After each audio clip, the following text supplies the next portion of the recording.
dalilin da zai sa mace ta yi shiru amma kuma a cikin zuciyarta tana magana. A yau zan tattauna ne akan wani abu wanda yawancin mutane ba sa fahimta, maza kenan ba a fahimta sa, wato shine dalilin da ya sa mace za ta yi shiru amma kuma a zuciyarta tana magana. Ka sani shi shiru ba ko da yaushe ne yake da babu abin faɗa ba. Shiru alama ce mai ƙarfi, mai nauyi, kuma mai ɗauke da saƙo. Na ɗaya, shirin mace alama ce ta gajiya. Mace tana iya yi maka magana da yawa, ta yi kuka, ta yi fushi, ta yi tambayoyi, ta kuma nuna damuwa, amma a lokacin da ta kai ga yin shiru, ka sani zuciyarta ta gaji, ta yi ƙoƙari fiye da yadda kake tsammani, ta yi magana sosai amma ba ta samun fahimta. Shiru yana nufin na kai iyaka, yanzu lokaci ne da zan tsaya. Sai abu na biyu, shiru yana nufin alamar damuwa mai zurfi. Ba kowane shiru bane ba kawai alamar nutsuwa. Shiru na mace yana iya nufin jin rauni, jin rashin muhimmanci, da kuma rashin amincewa, da kuma jin ba a saurare na. Idan ta yi shiru, ka sani zuciyarta tana gwagwarmaya da wani abu mai nauyi. Ba wai tana wasa bane, ba kuma ta yi sanyi bane. Shiru yana ɗauke da saƙo na zuciya mai nauyi. Sai abu na uku, shirin mace ya fi magana zafi. Wasu mazan suna tunani ya fi kyau ta yi shiru, ba wai ta yi kuka ko kuma ta yi zargi ba. Abin ba haka yake ba. Shiru na mace ya fi ta yi kuka ko kuma ta yi magana zafi, domin magana tana kawo sauƙi, kuka kuma yana nuna damuwa, amma shi kuma shiru yana nuna zuciya ta fara raguwa. Kuma shi wannan abun shi ne mafi tsanani ga dangantaka. Sai abu na huɗu, shiru yana nuna mace ta fara rage ƙoƙari. Kafin ta yi shiru, mace tana neman fahimta, ta yi haƙuri, ta kuma yi addu'a a cikin zuciyarta, za kuma ta faɗi damuwarta. Amma idan ta kai ga har ta yi shiru, wannan yana nufin na gaji da bayyana damuwa, zuciyarta ta fara ƙulewa a hankali. Sai abu na biyar, shiru yana buƙatar fahimta da tausayi.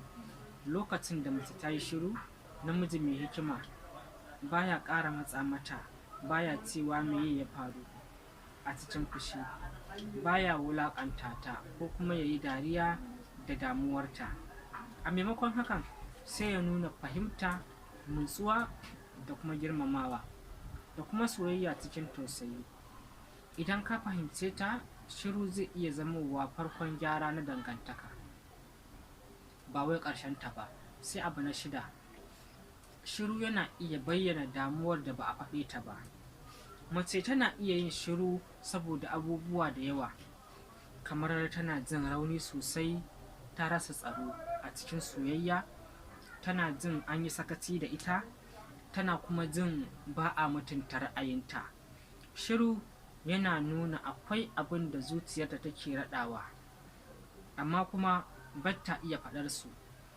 Namiji mai hankali zai lura da alamu na canji kamar haka: canjin fuska, rashin kulawa kamar yadda take yi a da kenan da farko, fitar da murmushi kaɗan, rashin amsawa abu da wuri. Waɗannan duk saƙonni ne daga zuciya. Sai abu na bakwai, shirin mace kira ne na a sake kulawa.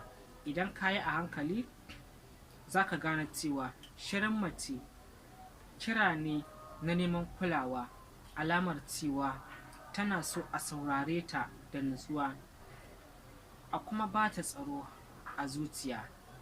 Ka tuna, shiru yana buƙatar amincewa da fahimta da kuma tausayi, ba wai fushi ba. Sai abu na takwas, yanda za ka dawo da magana idan mace ta yi shiru. Ka nuna cewa ka fahimce ta, ba tare da ka tilasta mata magana ba. Na biyu kuma, ka saurari jikinta da fuskarta, murmushinta, kallo ko kuma alamu na nuna damuwa. Ka nuna tsaro, ina nan a gare ki, babu abin da zai cutar da ke. Ka yi addu'a tare da yin shiru, ka nuna mata kulawa a hankali. Idan ka yi hakan, mace za ta dawo da magana a hankali kuma cikin gaskiya. Sai abu na tara, ka guji abin da maza suke yawan yi. Kar ka yi zargi da yin shiru a lokacin fushi. Kar ka ce me ya faru tare da nuna isa. Kar ka wulaƙanta ta ko kuma ka yi dariya da damuwarta. Kar ka yi tsammanin ta yi shiru ne kawai saboda rashin so ko kuma rashin nuna damuwa. Shirin mace yana ɗauke da ƙauna da kuma damuwa. Ka kula sosai saboda kar ka cutar da zuciyarta gaba ɗaya. Sai abu na 10, bari in kammala muku a nan.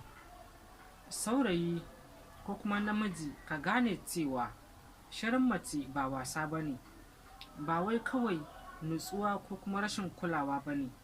Shiru alama ce ta zuciya, na damuwa da kuma ƙoƙari.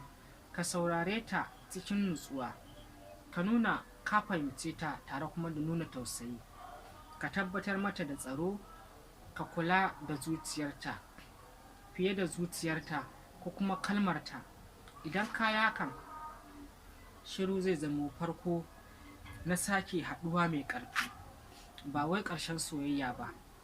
Allah ya ba mu ikon fahimtar juna da kuma girmama zuciyoyin mutane. Amin. Wannan shine ƙarshen shirin nawa na yau. Ku ci gaba da kasancewa tare da ni a cikin wannan shiri. In wannan ne zuwanku na farko, na da buƙatar liking da subscription, domin da an saka za a sanar da ku. Sai an jima a cikin shiri na